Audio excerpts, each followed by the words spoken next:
Nah, ketika Fatihah itu sebegitu keramatnya, sebegitu topnya, itu setan rapat, singkat cerita itu yang tadi dipimpin oleh iblis yang sedang terkapar apa? Terus tali obatnya nggak ada, cuma dia shock karena ada surat yang turun yang melafatkan itu pasti selamat dari apa? Neraka. Nah ini gimana saran Anda? Terus sarannya adalah bikin orang-orang itu lupa, tidak baca Fatihah. Nah ini rapatnya iblis. Idhabu wajtahidu hatta tufilu qulubahum hatta la yaqulu hadis surah. Kala yuksiru qira'ataha wa la yakunu lahum ajrun wa thawabun bal yakunu lahum adzabun wa iqabun. Kemudian yang terakhir saya beri ijazah tentang Al-Fatihah ya, karena ini surat yang populer. Kalau saya ijazahi Quran 30 juz pasti sampean enggak hafal. Atau ijazah surat Baqarah. Kalau mau Baqarah mau. Ijazahi surat Baqarah mau 2 juz setengah. Mau Mas Asep? Ya Fatihah aja yang gampang ya. Nah, ya kulhu Fatihah ini paket ringan ini. Tapi pahalanya apa? Besar. Ini beda ya, artinya selama ini mungkin Anda baca tapi monoton ya. Tapi ini saya bacakan teks aslinya tentang istilahnya itu mazaya. Mazaya itu kelebihannya Fatihah. Saya baca Arabnya dulu, nanti ini terakhir ya, ijazah tadi kan saran-saran umum tentang sosial. Ya, pokoknya jadikan kebaikan itu punya nilai sosial yang baik lah. Jadi nanti orang yang nggak amanah nggak laku, ya calon bupati, gubernur, presiden yang nggak amanah juga nggak laku. Begitu juga kiai yang tidak amanah juga nggak laku, suami yang nggak amanah juga nggak laku, istri yang nggak amanah juga. Sehingga kebaikan ini jadi nilai sosial yang dalam tanda kutip sudah keniscayaan. Yang diinginkan Allah itu seperti itu, bukan kebaikan yang dipaksakan karena kekuatan negara. Maksudnya kalau bisa kebaikan itu tidak usah dipaksakan. Memang sudah satu kebutuhan. Kayak cerita-cerita di negara maju itu, bahkan apapun jatuh itu nggak ada yang ngambil apa itu. Makanya gambarannya Mekah Medina kan gitu kan, barang jatuh nggak ada yang berani apa ngambil. Itu saking sudah jadi sistem.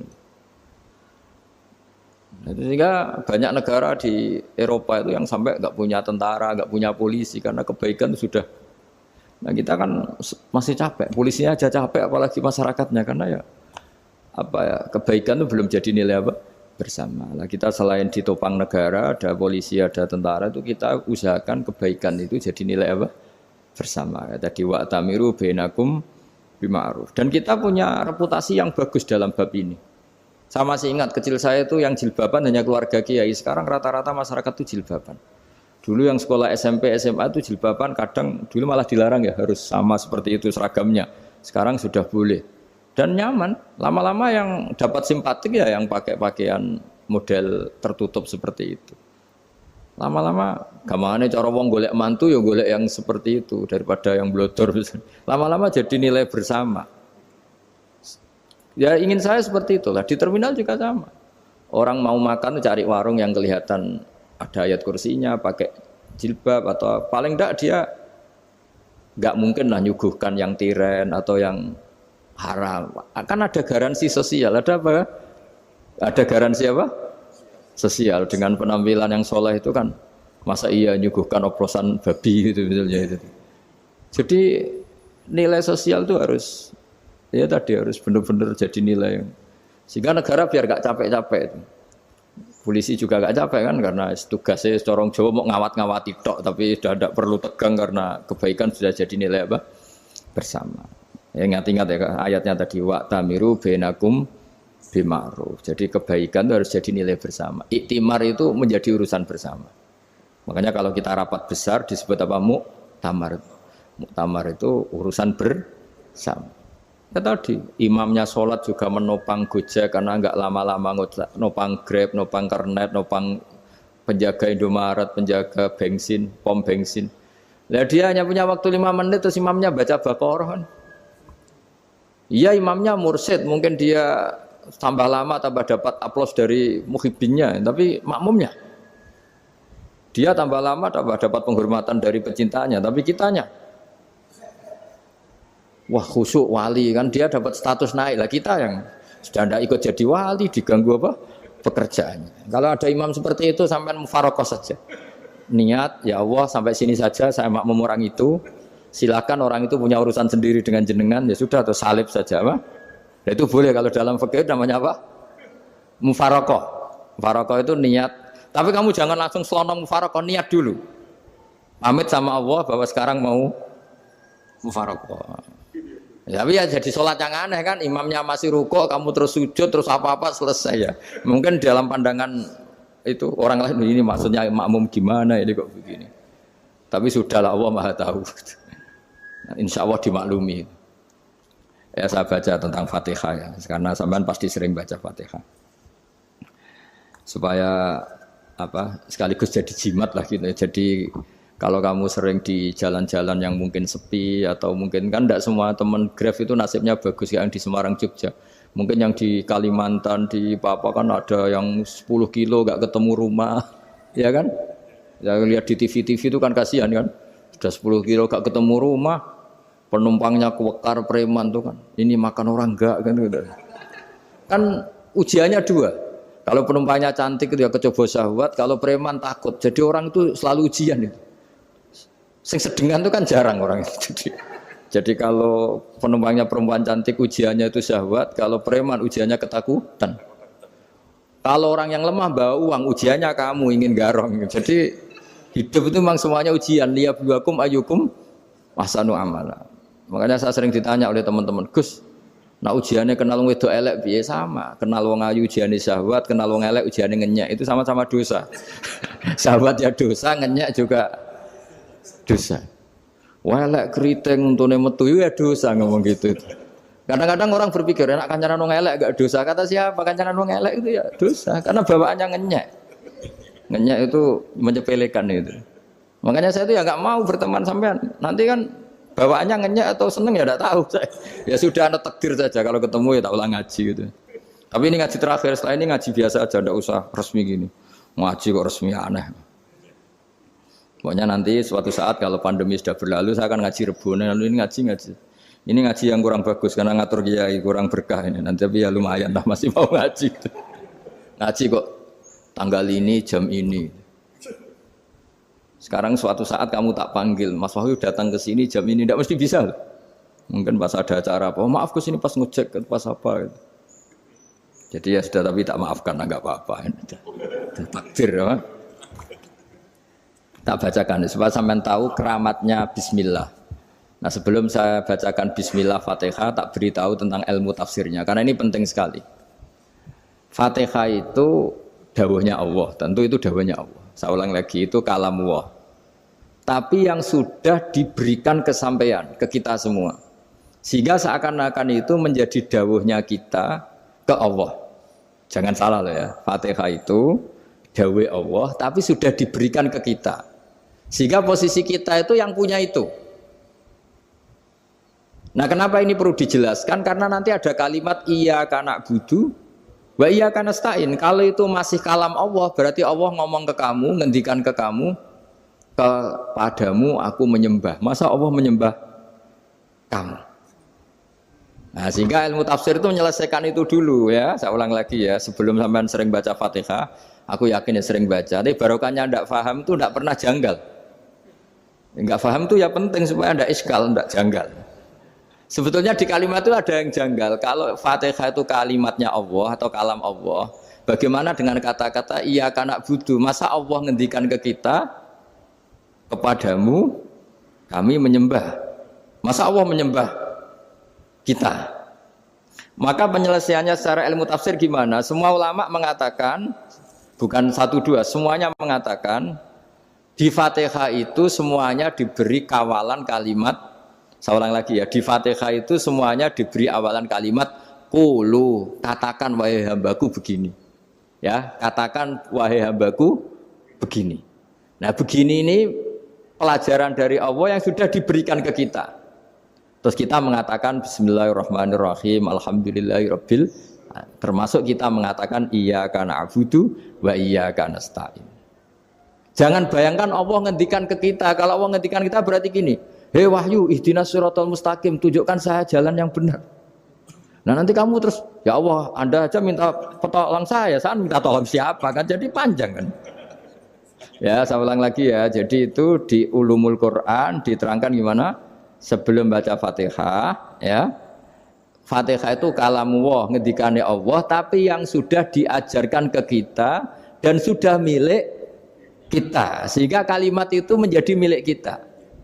Tapi ya kalamullah, tetap kalamullah, tapi sudah menjadi milik kita. Udah paham ya? Ya pinter nah. Ya, karena kalau tanpa penjelasan seperti ini, Anda akan iskal. Bagaimana Allah, iskal itu janggal, bagaimana Allah mengatakan iya anak butuh. Kan jadi aneh ya? Ya, jadi tak jelaskan secara ilmiah ya. Jadi kata ulama-ulama tafsir, ayat-ayat Quran seperti ini sebetulnya dimulai dari qulu apa? Meskipun enggak dilafatkan. Itu kan sama dengan qul huwallahu ahad Muhammad, katakan kalau Tuhan itu satu. Ya namanya Quran itu kan kalam Allah, membina nabinya, membina umatnya. Makanya dikatakan atau enggak, di sini tersembunyi kata qulu, katakan. Ya, jadi ya ibarat apa itu? Kamu ngajari anak kamu lah, panggil jenengan bapak kulo. Itu maksudnya anak itu kalimat itu kalimat kamu, tapi kamu ajarkan ke anak kamu. Terus anak kamu bilang, Pak jenengan bapak kulo. Nah, ketika kamu mengatakan jenengan, bukan kamu mengatakan jenengan anakku, berarti anakmu itu bapakmu, kan lucu kan? Anak kamu ajari jenengan bapak kulo, kamu engkau bapak saya. Terus anak kamu mengulang jenengan atau kamu bapak saya. Berarti itu kalimat yang kamu ajarkan, tapi sekarang sudah milik anak kamu. Kalau itu kalimat kamu kan lucu, masa anak kamu bilang bapak. Nah itu seperti itu. Jadi ulama memberi solusi atau jawaban iya karena abudu. Ya itu sebelumnya ada kata-kata qulu, katakan wahai hambaku, hubungan kamu dengan saya adalah katakan iya karena butuh wa iya karena nasta'in. Terus hubungan kamu dengan saya katakan juga dalam doamu ihdinas siratal mustaqim. Jelas ya, jadi itu kalam Allah yang sudah milik kita karena diajarkan Allah untuk kita. Dong ya? Ya dong, gak jelas gak. Tapi bagus, gak jelas itu bagus. Kalau kamu jelas gak jadi digrab, jadi gubernur. Min azimi fadliha kasratu asma'iha fadail ukhra. Ini cerita dramatisnya surat Al-Fatihah. Qala Abu Hurairah radhiyallahu anhu inna iblisa ranna khina unsitat Al-Fatihah. Jadi iblis itu begitu kesakitan. Ini kitab Abu Abul Farad karangannya Sayyid Muhammad Alawi, juga kutipan dari beberapa kitab. Yang jelas beliau sendiri juga ngutip dari beberapa riwayat di beberapa hadis. Halaman 123. Ketika Fatihah turun itu iblis kesakitan. Kayak orang sakit gigi lah, tersiksa sisanya karena turunnya surat apa? Al-Fatihah. Artinya kalau Anda baca Fatihah dijiwai, maka Anda melemahkan setan, melemahkan iblis. Wa qala Mujahid, khina unzilat Fatihatul kitab ronna fastama indahu asyayatin. Jadi ketika Fatihah itu turun, iblis itu terkapar lah kira-kira. Sampai dijenguk banyak setan.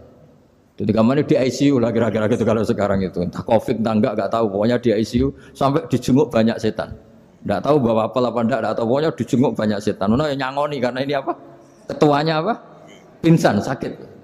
Jadi iblis itu sakit sampai dijenguk anak buahnya setan-setan. Ya, semoga kalian semua tidak kenal setan. Kalau kenal berarti teman, apa? Wa qalu misla dzalik wa qala lahum laisa mimma taquluna syai'un walakin unzilat suratun laisa ajru qailiha illa an harrama alaihi nar jahannam. Saya ini bukan sakit fisik kata iblis. Kamu tidak usah jenguk saya, datangkan dokter terbaik, tidak usah. Saya ini tidak sakit fisik.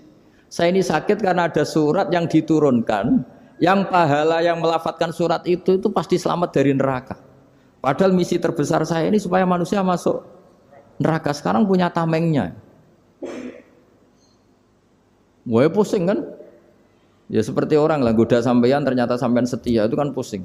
Nah ternyata ada setia itu yang akhirnya ribet kan itu. Jadi iblis itu cita-cita terbesarnya kan semua orang itu masuk neraka. Nah sekarang turun satu surat yang gara-gara surat itu siapapun yang baca dijamin selamat dari neraka. Jadi walakin unzilat suratun laisa ajru qailiha illa an harramallahu alaihi nar jahannam. Karena jadi dia shock lah kalau orang di Jawa itu bilang shock. Aduh sial nasib saya ini umat nggak bisa saya goda lagi karena punya tamengnya tadi punya. Qad tolakaidukum wa makrukum. Rekayasa kalian sekarang itu tidak ada gunanya semua. Nah, ini alhamdulillah di Indonesia kelihatan kan banyak yang miskin, banyak yang susah. Tapi selagi mereka masih sholat, itu keinginan mencari halal itu masih tinggi. Kayak apa kita di tengah kota, jauh dari anak istri, jauh dari tetangga. Biasanya kalau orang jauh dari anak istri, tetangga kan sakar PDW. Tapi yang soleh masih banyak, sudah jauh dari keluarga tetap lurus. Loh kalau yang dekat lurus kan wajar, konangan wong akeh gitu. Ini sudah jauh masih lurus. Nah ini nggak lepas dari barokahnya surat apa? Surat Fatihah tadi. Jadi karena ada surat yang menjamin pelafalnya atau qailiha terbebas dari api neraka. Wa qalat as-sayatinu lahu is ayyusa'in ta'muruna ya maulana. Faqala lahum idhabu wajtahidu hatta tukhfilu qulubahum hatta la yaqulu hadhihi surah. Lalu kita gimana? Jari para setan gitu. Lalu kita gimana? Terus kata iblis, sudah bikin mereka lupa sehingga tidak baca lagi. Selagi masih baca kita pasti keok. Jadi kalau sampean sudah jarang baca Fatihah itu berarti sudah bagian dari kemenangan apa? Iblis. Jadi kalau sampean sudah jarang baca Fatihah itu berarti bagian dari kekalahan Anda, kemenangan iblis. Masih sering baca? Berapa kali? Terus apa lagi?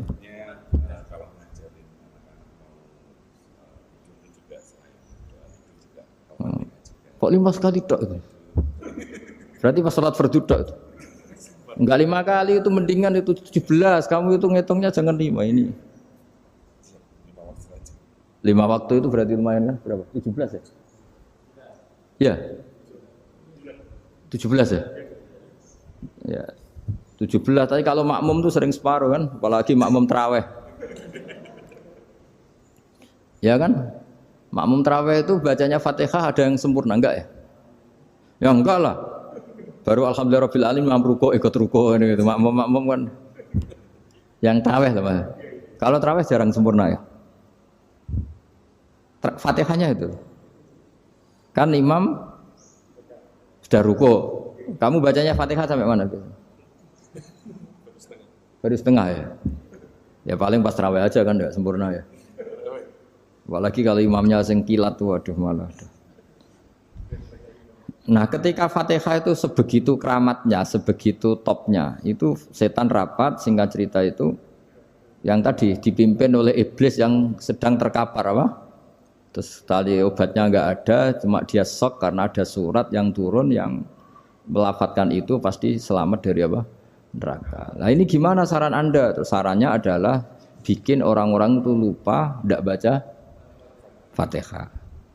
Nah, ini rapatnya iblis. Idzabu wajtahidu hatta tughfilu qulubahum hatta la yaqulu hadhihi surah. Kala yuksiru qira'ataha wa la yakunu lahum ajrun wa thawabun bal yakunu lahum adzabun wa iqabun.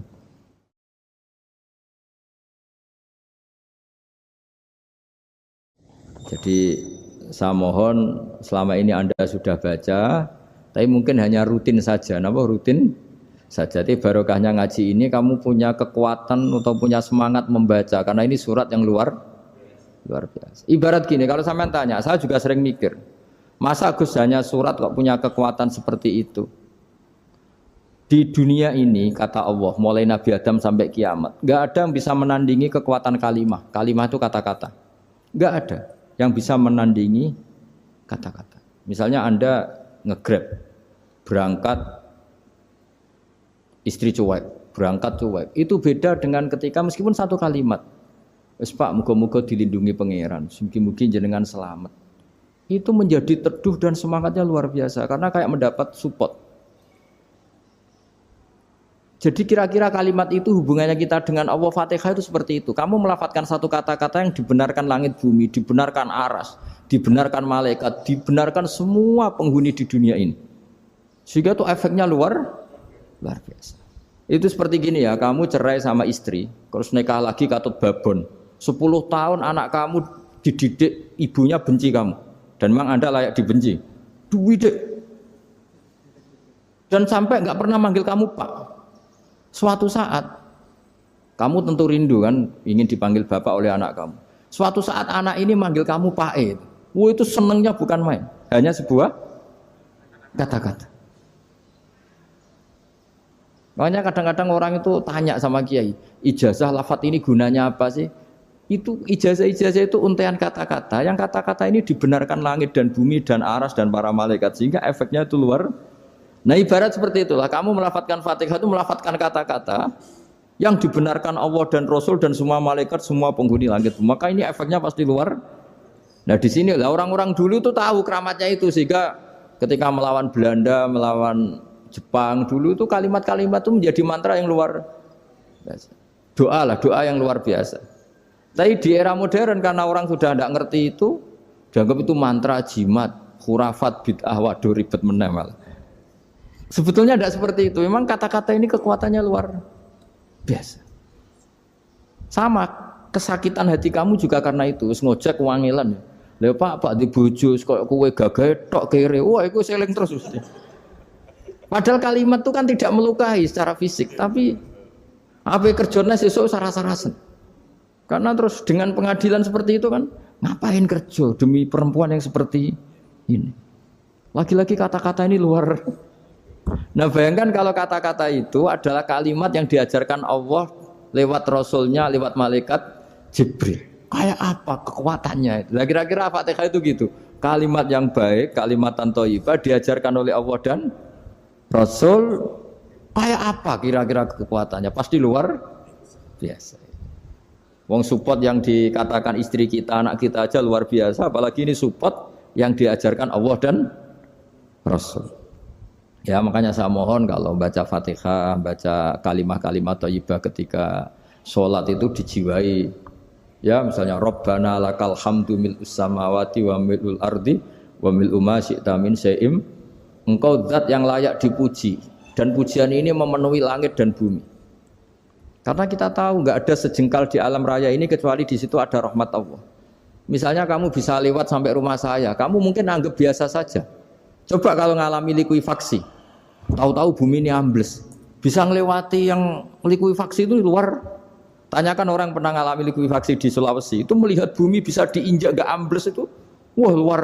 Nah, sampean nggak ngalami itu sehingga lewat bumi ya biasa aja. Coba kalau ngalami seperti tidur, ya biasa aja. Coba kalau ada gempa, bahwa bumi tenang ini sudah nikmat yang luar biasa. Masa kamu ngaku nikmat nunggu digituin? Ya kan? Nah, makanya baca Fatihah dijiwai lah, bahwa ini kalimat yang luar biasa. Nah, saya teruskan ya. Warwa Muslimun fi sahihihi an Ibnu Abbas radhiyallahu anhuma annahu qala bainama Jibril alaihi salam qaidun dan Nabi itsami anaqidan min fawqih farafa'a ra'sahu faqala hadza babun minas sama futihal yawma lam yuftah qaddu ilal yaum fanazala minhu malakun faqala hadza malakun nazza ilal ardi wa lam yanzil qaddu ilal yauma fasallim waqal absyir binuraini qad uti tahuma lam yu'tahuma nabiyyun qablak Fatihatul kitab wa khawatimu suratil Baqarah. Jadi suatu saat Jibril ini jagongan kira-kira gitu sama Rasulullah. Tahu-tahu langit itu gemuruh. Langit gemuruh kata Jibril terus semuanya ngangkat kepala ke langit. Ini pintu langit baru ini dibuka, yang sebelumnya tidak pernah dibuka seperti ini. Turunlah malaikat, yang malaikat ini pun malaikat spesial yang enggak malaikat murahan lah kira-kira gitu, yang enggak pernah turun ke bumi kecuali juga saat itu. Dengan penyambutan yang luar biasa, dengan semuanya tidak pernah terjadi. Hanya karena bahwa surat Fatihah. Jadi ini surat yang luar biasa, pengawalannya lewat malaikat yang spesial enggak pernah turun di bumi kecuali saat itu. Penyambutannya juga enggak pernah seperti itu, baru seperti itu. Jadi semuanya itu spesial. Nah, kenapa ini spesial? Karena di situ ada isi puja-puji kepada Allah Subhanahu wa taala. Ada ikrar kita, alhamdulillahirabbil alamin, arrahmanir rahim. Ikrar ini penting. Kalau contoh paling gampang gitulah. Kamu punya istri selama ini cerewet terus. Suatu saat ngomong, Pak, tak angen-angen ra ono wong lanang koyo sampeyan. Wah, itu langsung tidak ada lelaki sebaik engkau. Itu sampean senengnya, masya Allah. Karena ada ikrar dari seorang istri ke kamu. Nah, bayangkan kalau ikrar kita sebagai hamba diakui oleh Allah Subhanahu, maka ikrar ini akan dicatat sebagai kebaikan kita yang kita panen nanti di akhirat. Karena ada ikrar. Kita ikrar bahwa alhamdulillah rabbil alamin. Kita ikrar ar-rahmanir rahim. Kita ikrar maliki yaumiddin. Kita ikrar iyyaka na'budu wa iyyaka nasta'in. Sampean misalnya jadi orang Indonesia, ketemu orang Indonesia yang makmur di Jerman, terus lupa Indonesia. Kamu orang Indonesia? Enggak, saya ada orang Indonesia. Mangkel gak kira-kira? Mangkel. Karena salah ikrar kan gitu. Ya, jadi saya mohon jangan anggap kalimat itu hal yang biasa, tapi luar biasa. Nggih, ngoten mawon. Assalamualaikum warahmatullahi wabarakatuh.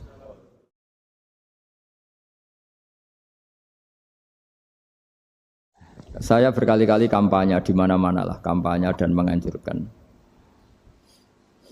Di antara catatan dalam Suhufi Ibrahim wa Musa kan ada kan di Quran itu yang dinamakan lampiran-lampiran wasiatnya Nabi Ibrahim dan Nabi apa? Musa. Itu di antara catatannya begini. Orang yang punya akal itu adalah orang yang bisa menikmati sesuatu yang baik. Misalnya gini, contoh gampang gini. Kamu punya anak pertama atau punya anak yang masih kecil, itu gendong tuh senangnya bukan main. Melihat anak sehat tuh senangnya bukan main.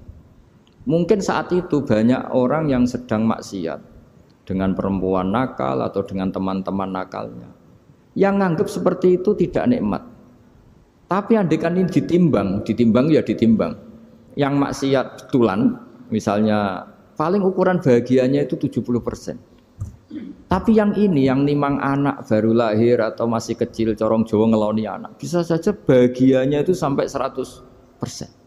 Artinya selama ini kesalahan kita adalah nganggap maksiat itu pasti menyenangkan dan taat itu tidak menyenangkan. Makanya saya berkali-kali fatwa, untuk melawan kenikmatan maksiat, orang harus terbiasa menikmati taat, menikmati kebaikan. Jangan kira kita nimang istri nikmat, nimang anak nikmat, ketemu teman yang lama tidak ketemu juga nikmat. Artinya kita akan melewati berjam-jam untuk jagungan sama teman, sama anak, sama istri.